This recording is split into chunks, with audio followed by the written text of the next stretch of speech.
Assalamualaikum. I am Amna Hasnain from BS Chemistry third semester. Today my topic of presentation is racism and discrimination. Racism, also called racialism, the belief that humans may be divided into separate and exclusive biological entities called races. That there is a causal link between the inherited physical traits and traits of personality, intellect, morality, and other cultural and behavioral features.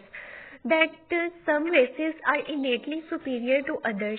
The term is also applied to political, economic, or legal institutions and systems that engage in or perpetuate discrimination on the basis of race or otherwise reinforce racial inequalities in wealth, income, education, healthcare, civil rights, and other areas.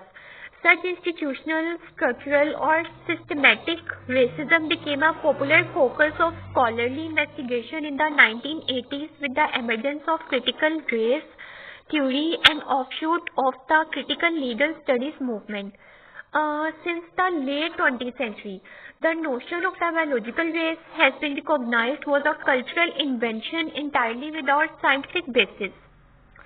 In North America and apartheid era South Africa, racism dictated that different races, chiefly blacks and whites, should be segregated from one another, that they should have their own distinct communities and develop their own institutions such as churches, schools, hospitals, and that it was unnatural for the members of different races to marry.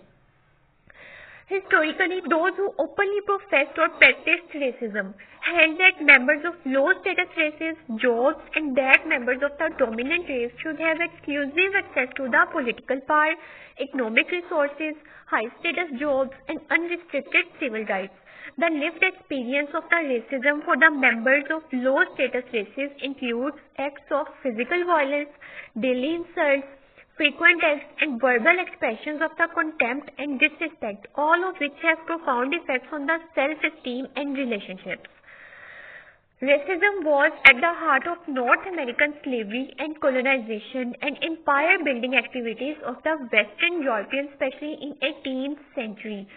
The idea of the race was invented to magnify the differences between the people of European origin and those of African descent whose ancestors had been involuntarily enslaved and transported to Americas, by characterizing Africans and their African American descendants as lesser human beings. The proponents of slavery attempted to justify and maintain the system of exploitation while portraying the United States as a bastion and champion of human freedom with human rights, democratic institutions, unlimited opportunities, and equality. The contradiction between the slavery and ideology of human equality accompanying the philosophy of human freedom and dignity seemed to demand the dehumanization of those enslaved. यहाँ racism ना एक social disease होती है जो किसी भी society को ना डाउनवर्ड ले जाती है, जवाल की तरफ ले जाती है. ये आज भी हम सब में पाया जाता है. I'm sorry to say, ये किसी ना किसी हद तक, किसी ना किसी लिमिट तक पाया जाता है हर पर्सन में. इसके डिफरेंट स्टेजेस हो सकते हैं. ये किसी में कम हो सकता है, किसी में ज्यादा हो सकता है, कोई भी स्टेज हो सकता है, लेकिन ये पाया सब में जाता है. इंस्पेक्ट इतने एजुकेटेड और मॉडर्न एरा में रहने के बावजूद भी हम सब में ये होता है. चलो पुराने जमाने की बात करें तो वहाँ इग्नोरेंस होती थी, सुपरस्टिशंस होती थी. हो सकता है उस वक्त वहाँ लोगों को डिफेंस किया जाता और डिस्क्रिमिनेट किया जाता, अनपढ़ लोग थे, ठीक है. लेकिन आजकल के well developed countries like America और हर कंट्री में, हर पीपल में ये क्यों होता है? इससे ना सिर्फ किसी भी माशरे में फसाद फैलता है, किसी भी सोसाइटी में डिस्क्रिमिनेशन फैलती है, चाहे वो कलर की बेस पे हो, रिलीजन की बेस पे हो, कास्ट सिस्टम हो, या कुछ भी रीजन हो सकता है. ये एक सोशल डिजीज है यार. इसके ना रीजंस की तरफ जाने से पहले ना मैं एक छोटी सी स्टोरी डिस्क्राइब करूंगी. लाइक एक बेबी होता है, ठीक है, उसकी एज मैक्सिमम 4 to 5 years होती है. वो अपनी मामा के साथ ना अर्जेंटीना से शिफ्ट होता है अमेरिका में, यूएसए में. तो जब अर्जेंटीना में 98% लोग होते हैं वो होते हैं वाइट पीपल, 2% जो होते हैं वो ब्लैक पीपल होते हैं. जब वो यूएसए में शिफ्ट होता है ना, तो यूएसए में मोस्टली वाइट कलर के लोग भी होते हैं, ब्राउन भी होते हैं, ब्लैक भी होते हैं. जो व्हाइट लोग होते हैं ना, जब वो वहाँ, वो भी व्हाइट ही होता है, वो वहाँ ना जाके जब वो शिफ्ट हो जाते हैं, कुछ दिन गुजर जाते हैं, तो वहाँ जाके ना जिद करता है कि मामा कहीं इंटरटेनमेंट के लिए कहीं पार्क चलते हैं, कहीं बीच पे चलते हैं, कहीं चलते हैं। तो वो ना अपनी मामा के साथ ना बीच पे जाता है। तो वहाँ बीच पे जाता है और देखता है कि वहाँ एक ना ब्लैक फैमिली आई होती है और उनका भी एक बेबी होता है। उस बेबी का कलर भी बहुत ब्लैक होता है। ब्लैक फैमिली होती है, ऑब्वियस सी बात है। तो वो अपनी मामा को ना उस बेबी को देख के कहता है, बच्चा होता है, जाहिर सी बात है, अपनी मामा से बोलता है, मामा देखिए सूरज ने ना उसकी स्किन को जला दिया और उसको फुल ब्लैक कर दिया। तो उसकी मामा, अब चाहे उसकी मामा पे डिपेंड करता था, उसके चाहे माइंड में अच्छी बात डाल दे कि बेटा हम सब इक्वल होते हैं, चाहे कुछ भी कह सकती है, रेसिज्म भी क्रिएट कर सकती है, डिस्क्रिमिनेट कर सकती थी, लेकिन उसकी मामा ने अच्छी बात डाली कि बेटा ये नेचुरली होता है, हर पर्सन को अल्लाह ताला ने बनाया है, हमें डिस्क्रिमिनेट नहीं करना चाहिए, वो भी बहुत अच्छा है, आपकी तरह है बिल्कुल, उसके साथ जाके खेलो। वो बच्चा इतनी देर तक उसके आपस में ना ब्लैक और व्हाइट में भी दोनों खेलते रहे। तो ना इससे ये प्रूव होता है कि ये हमारे माइंड में ना, मेरी एनालिसिस के अकॉर्डिंग, ये हमारे अंदर रेसिज्म ना प्लांट किया जाता है, ये हमारे अंदर ना फिट किया जाता है, चाहे वो मार्केटिंग के थ्रू हो, एजुकेशनल के थ्रू हो, या डिवाइडेड रूल हो, कोई भी रीजन हो सकती है।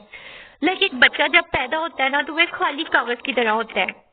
रेसिज्म बच्चे में तब भी आती है जब उसके माँ बाप रेसिस्ट हो, उसने खुद इम्प्लांट करे, या फिर ऐसा भी पॉसिबल हो सकता है कि अगर उसके मामा पापा रेसिस्ट ना भी हो ना, तो फिर भी बच्चे में रेसिज्म आ सकता है। लाइक उसकी कंपनी बच्चे की ऐसी हो, वो कंपनी ऐसी ज्वाइन की हो उसने, या लोगों को देख देख के अपना उसका माहौल ऐसा हो, इसके थ्रू भी ऐसा ऐसा कई केसेस में देखा गया है।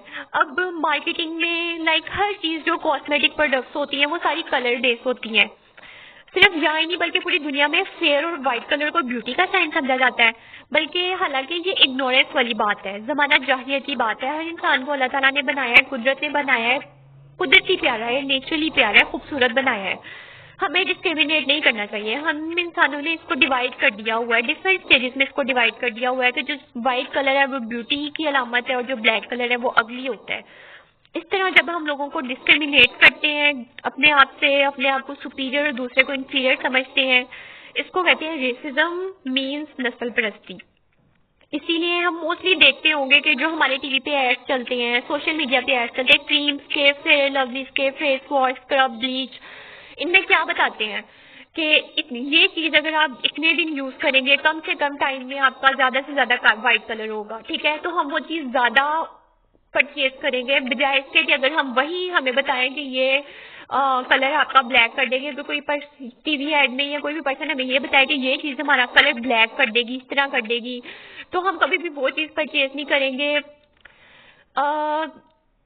उसके मुकाबले में जो चीज हमारा कलर व्हाइट करेगी, हम ऑब्वियसली बात है हमारे माइंड में इम्प्लांट ही यही किया जा रहा है कि हमारा कलर व्हाइट करेगी और व्हाइट कलर ब्यूटी का साइन है, तो हमें यही चीज लेनी चाहिए।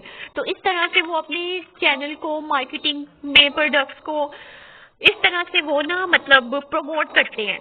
ब्लैक कलर को अगली समझा जाता है, इसको बोलते हैं डिस्क्रिमिनेशन। और दूसरा होता है डिवाइडेड रूल। पॉलिटिक्स में भी होता है। लाइक पॉलिटिक्स में जो पॉलिटिशियन होते हैं वो अपनी पार्टी को सेट्स बना लेते हैं और वोट्स के लिए डिवाइड कर लेते हैं, डिस्क्रिमिनेशन करते हैं, डिस्क्रिमिनेट करते हैं कि हमारी पार्टी है, हमारी पार्टी कंट्री में ऐसे करेगी, ये करेगी, वो करेगी, इतनी प्रमोशंस होंगी, इतना डेवलप कंट्री बन जाएगा।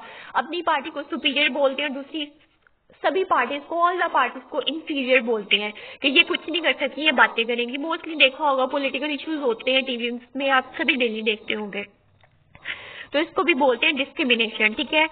और ये स्टार्ट होता है रिलीजियस बेसिस से, ये होता जाता है आहिस्ता आहिस्ता नीचे आता जाता है, देन ये कास्ट सिस्टम पे आ जाता है। अब आपने भी देखा होगा जो हिंदू रिलीजन होता है, हिंदू रिलीजन में पंडित होती है कास्ट, और इस तरह डिफरेंट कास्ट होती हैं।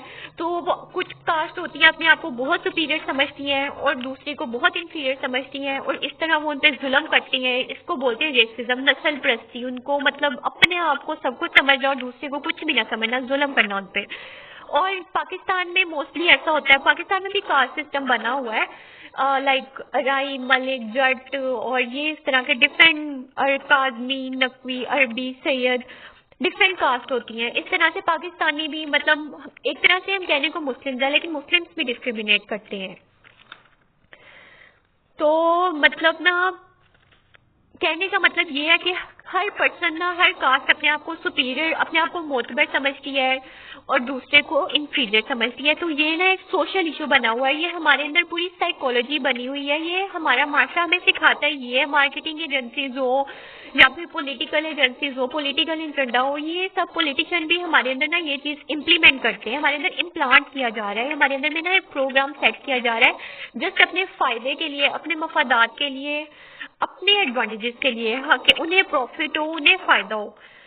इन शॉर्ट मैं यही कहना चाहूंगी कि हमें इस चीज को डिस्क्रिमिनेट नहीं करना चाहिए, सभी पर्सन एक जैसे होते हैं,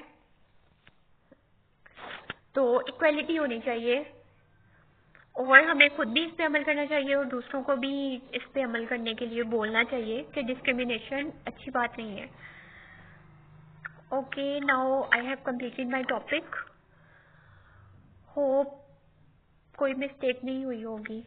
अल्लाह हाफिज।